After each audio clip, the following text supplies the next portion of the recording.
The fourth analogy from tending a vineyard is renewing. At the end of the growing season, when the vine is reduced to a stem and a few bare branches, to an uninformed eye, it looks like there's not a lot going on until the buds appear in the spring. But that's not the case. This is a vital time when the vine is putting its energy into extending its roots deeper into the soil. The vine is resting while its roots are fed with compost in order to renew strength and produce a good crop next year. We all need times of renewing in our marriage. People sometimes think that the longer we're married, the more that the love and the sparkle between us will decline. But that's not true. As vines mature, they continue to produce fruit and great wine decade after decade if they're well tended and the roots are fed. It's the same in a marriage.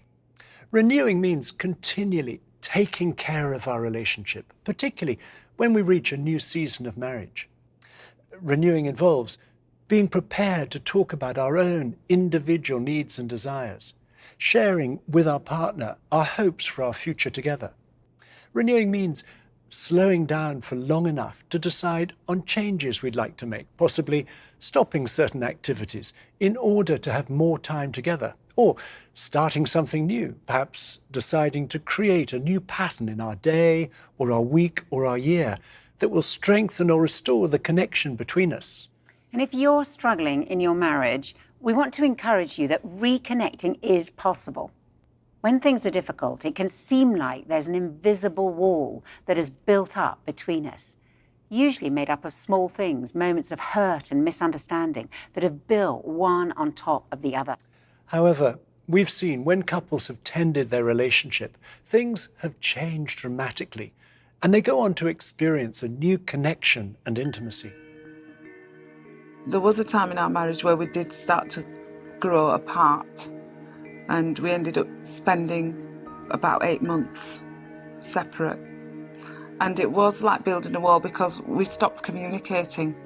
And each time a jibe or a dig or a sarcastic joke at the other's expense got made, it was like another brick in the wall, until eventually the wall was too high and we couldn't even peer over it, much less see each other at the other side of it.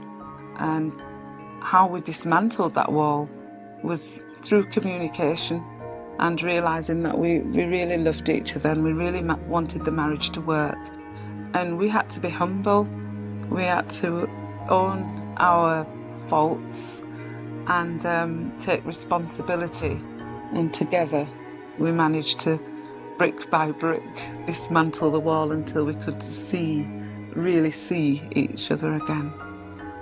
I think for me, I had to understand that I want the marriage to work, but that meant something had to change, whether it's our attitudes to each other.